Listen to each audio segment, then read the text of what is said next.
Olá, eu sou a Mônica Benedetti e hoje eu vou te contar como multiplicar os seus resultados sem multiplicar o seu trabalho.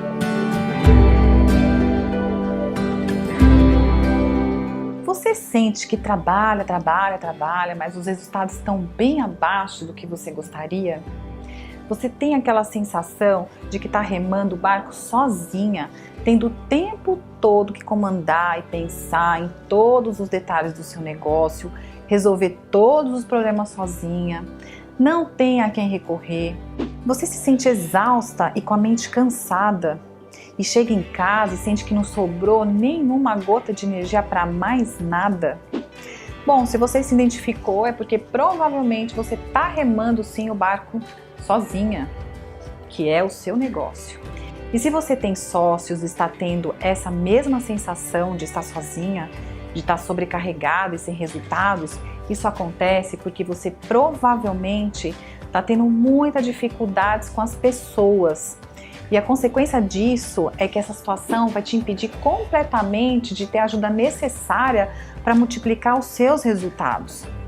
Talvez você até consiga sim multiplicar os seus resultados, mas vai também multiplicar o seu trabalho, isso com toda certeza. E ainda que você faça uma excelente gestão do seu tempo para focar naquilo que é prioritário, nada disso vai te ajudar de verdade se você estiver sozinha, ou seja, se você estiver cercada de funcionários que só fazem o beabá, de pessoas medíocres, desculpa a palavra, mas é verdade, que fazem exatamente aquilo que foram contratados para fazer e nada mais.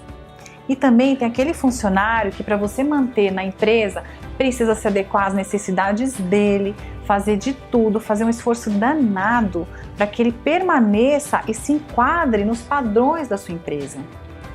Se você olhar de perto, você vai ver que existem mais funcionários assim na sua empresa do que você gostaria de admitir. Só que essas pessoas estão drenando o tempo e o resultado do seu negócio. Olha, uma fraude, um furto, um erro específico que gera desperdício são coisas palpáveis que você consegue perceber o quanto está perdendo. Mas ter funcionários com o perfil que eu estou te falando é algo que rouba o seu tempo e destrói sim os seus resultados. E de uma forma que não fica tão clara, sabe? Algo que você não enxerga diretamente tão facilmente. Mas é muitas vezes até pior do que uma fraude ou um roubo no fim das contas. O problema é que isso vai te frustrando, vai te cansando e vai te distanciando cada vez mais do seu sonho e do motivo que te fez empreender. E você vai se desconectando da sua essência, do seu propósito e com o tempo pode começar até a se sabotar e perder resultado, porque o resultado vai estar intimamente ligado ao sacrifício. E a maioria de nós foge da ideia de sacrifício, porque o que a gente quer de verdade é ter prazer. Então, para você se livrar do sacrifício, começa a se livrar do resultado.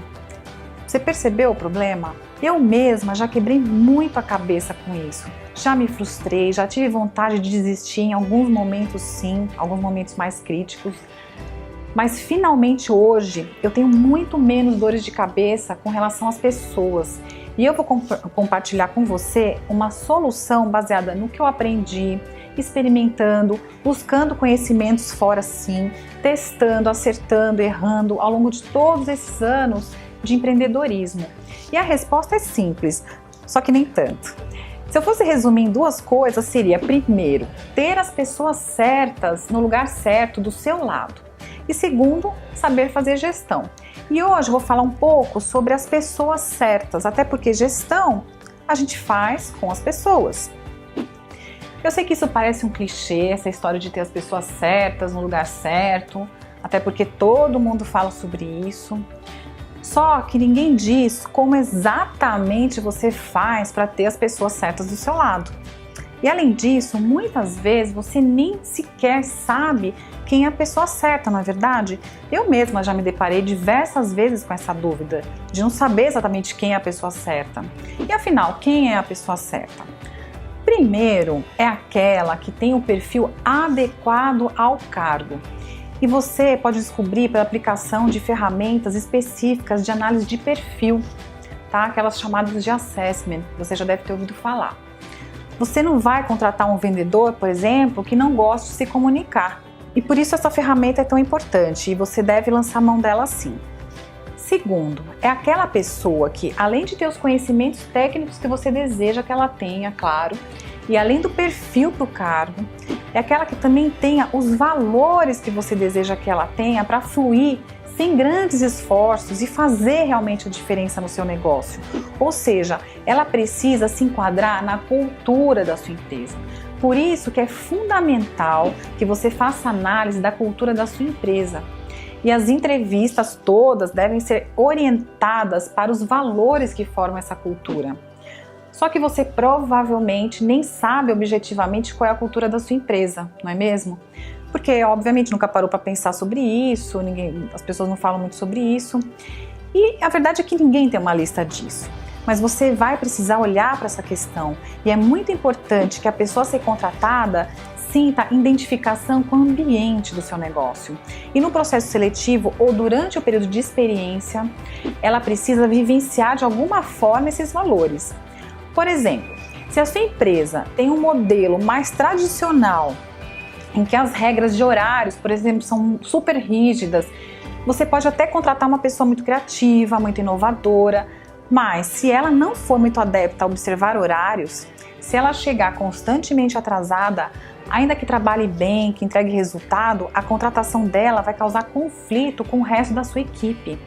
Mesmo que você passe a aceitar esse perfil, os outros funcionários vão se sentir incomodados, prejudicados e vão acabar recepcionando mal essa pessoa e até repelindo essa pessoa. E a integração dessa pessoa à cultura tem que fluir naturalmente.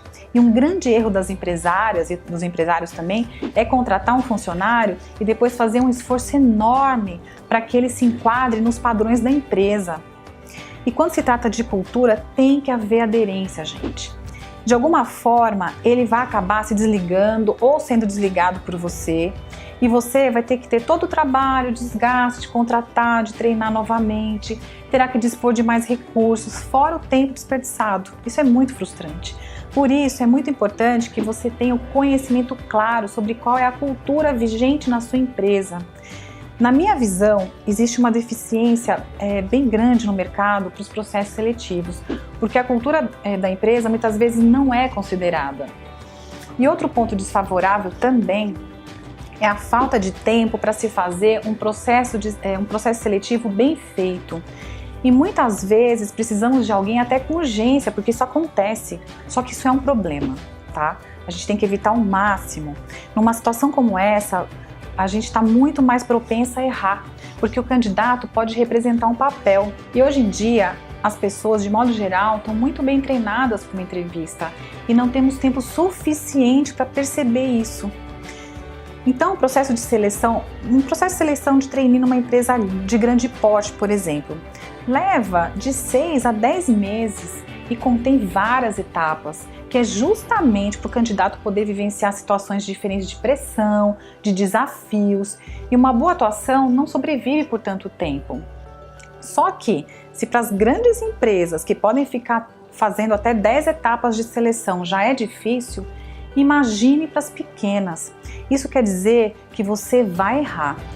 E você tem que estar preparada psicologicamente para isso, porque estamos falando de pessoas. E até as grandes erram, mas você pode minimizar os erros. Então, o que você deve fazer para minimizar esses erros? Você vai planejar com pelo menos 2 ou 3 meses essa contratação, para que o processo tenha umas 3 etapas. E é importante que você faça a última entrevista pessoalmente, caso você já tenha alguma equipe que faça isso para você. E dependendo das características do cargo, é necessário ainda mais tempo, 4, 5 ou até 6 meses e mais etapas, por exemplo.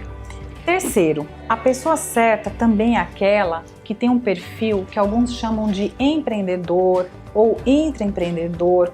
A verdade é que empreendedor mesmo acaba muitas vezes saindo da sua empresa para montar a própria empresa, né? E é o que provavelmente vai acontecer se você encontrar pessoas assim. Mas o que eu me refiro aqui como empreendedor é aquela pessoa que é fiel à empresa, que é proativa no sentido de ser antecipadora de questões, de problemas, de ser capaz de tomar iniciativas, de propor soluções, de enxergar oportunidades, de ser criativa. Além disso, ela precisa ser disciplinada e resiliente, que é suportar as pequenas crises que vão surgir uma hora ou outra. Tem que ser uma pessoa que aponte soluções e não só aquela que critica, que aponta os defeitos, porque isso é fácil, qualquer um faz isso.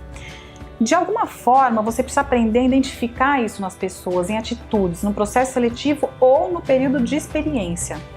Você não precisa ter exatamente 100% dos funcionários com esse perfil empreendedor na sua empresa, mas você precisa identificar as áreas, as funções que necessitam desse perfil. Pode ser 50% das funções, pode ser 70% das funções, enfim. Isso vai depender também muito do tipo de negócio e o tipo de função. Você até pode ter alguns funcionários medianos, desde que não afetem o desempenho geral da empresa, tá? Mas eles precisam pelo menos ser comprometidos.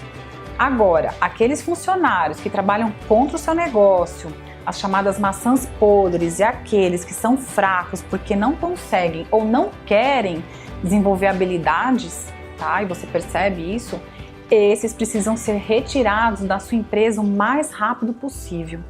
E é por isso que a contratação de pessoas deve ser algo totalmente estratégico. Assim, o seu negócio vai crescer mais rápido e com mais solidez. E você não vai precisar se matar de trabalhar. Olha, o desafio do empreendedor é grande, porque além de ter que olhar para o mercado, para o produto, para o serviço, pensar estrategicamente sobre a viabilidade e o futuro do negócio, você ainda precisa olhar para a sua equipe, que é quem está navegando o barco com você. E você, empreendedora, precisa ter a mente para expandir os resultados do seu negócio e não cair na tentação de ser centralizadora e de achar que é possível fazer tudo sozinha. Por outro lado, você que é mulher tem um grande poder de transformar o ambiente em que você atua, e essa é uma das habilidades mais poderosas que você tem e você deve usar para construir a empresa e a realidade que você deseja. E se você gostou desse vídeo, dê a sua curtida, e se você quiser saber mais sobre o assunto, se inscreva no nosso workshop Os 4 Passos para Empreender com Sucesso e Ser Feliz. Em algum lugar nesse vídeo você vai encontrar o link para a sua inscrição. E eu te convido para fazer parte desse movimento de mulheres empreendedoras, para que juntas possamos quebrar os paradigmas atuais que tanto nos desgastam. Um grande beijo e até o próximo vídeo.